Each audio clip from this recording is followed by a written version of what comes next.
an opportunity for the community to come in to see what progress has been made. I know we've had questions, people asking how's our money been used, things like that. So it's like, please come in, see how the money has been used, talk about what the hospice is about, what the services are that will be provided, opportunities to connect with the community for people to understand, as I said, about hospice, but looking for people who would like to volunteer, want to help out, things like that.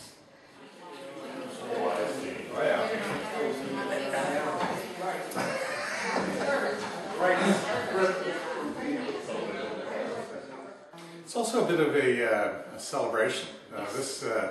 This project has been underway now for 6 years, and it's for the last 2 years we've been very actively working at getting the funding together, and certainly for the past year have been involved in the building process. And the community has been wonderful in its support, both as volunteers and financially.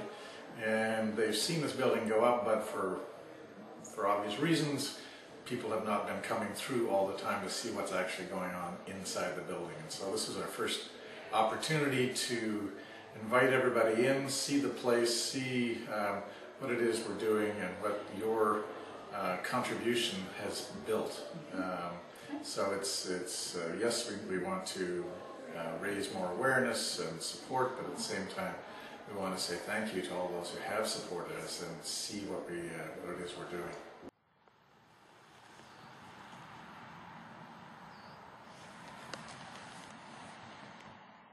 For someone to come to hospice, it's an alternative to staying at home or going to emerge or being admitted to a hospital. It's a place where the resident and their families will be supported in their final journey of life, if you will. Quite the place, eh? I'm going to walk upstairs. There's a lot of extra space that you realize. Yes. Down the road, I mean, I've only been here a month, so there have been some preliminary discussions about other programs, but at this point in time I don't know what those would be. Certainly.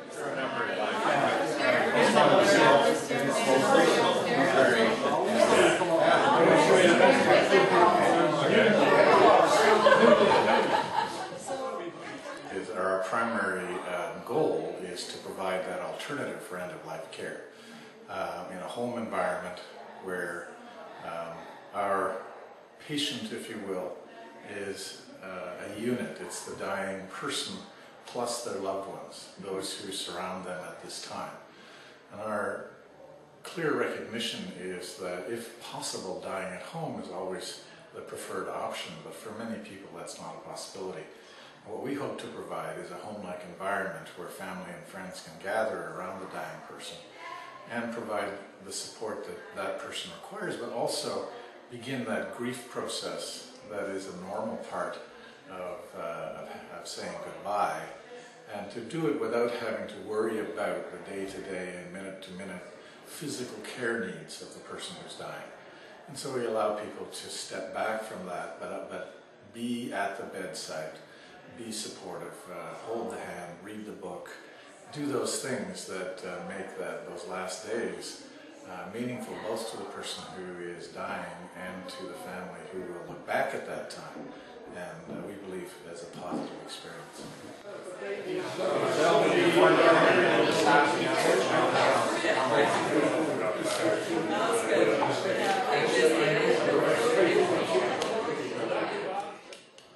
We have 2 staff currently, an administrative assistant, and Gwen is a resident care coordinator, and we will be depending heavily on volunteers as well as already established care providers in the community through the Access Center, people like BON and Red Cross and others who will be providing services within the home similar to what they would be providing if that person were in fact dying in their own home.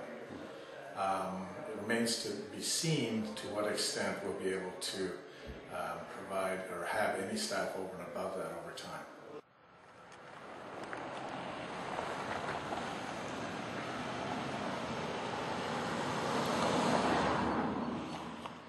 Well, we have there's some physical things that need to be doing.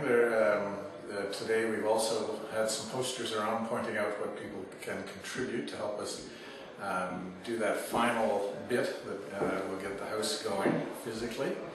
But we have a long process ahead of us as well, or a detailed process of putting all of our policies and procedures in place that will allow us to operate in a safe manner and provide quality care. And happily for me, that falls square on Gwen's shoulders. And she has taken up that challenge very well, and we're moving forward very well on those fronts. I've actually met with Trish Baird, who's the Executive Director for CCN, and Shelley Moreland, who is one of their coordinators. Met with them last week, and we're working to partner with them for them to do the kind of course for volunteers for us. I've also been meeting with some of the community agencies with Eric White. Eric is one of the board members, to just establish those connections. And then we are also in the process of booking meetings with the CCAC to forge that partnership in terms of for staffing needs with what the CCAC can provide. As Bob says, if they would provide it in the person's home, we would be asking that it would continue here because the person has come here instead of staying in their own home. So there's a lot of that in progress. I think the other thing to remember is, or at least to comment on, is that CCN provides the home visiting service currently for patients in their homes. And we hope and trust that we will continue to have the kind of relationship with CCN which will allow for a very smooth transition of residents from their own homes into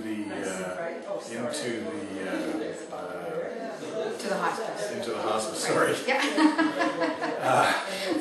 From home into the hospice, and that will be a very smooth transition.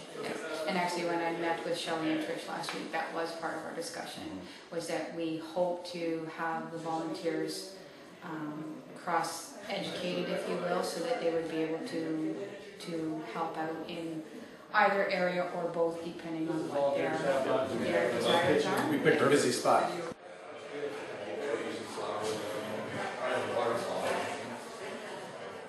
Now we have been, I do want to say, and I don't think we can emphasize enough, that this lovely facility that we see that we're celebrating today is the result of a huge amount of support, both in the local and the wider community.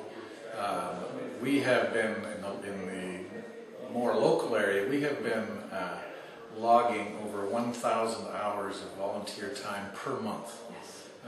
We have a huge bunch of people who are contributing a big chunk of their day to making sure this project goes forward, and we just, it's a humbling thing to work with them.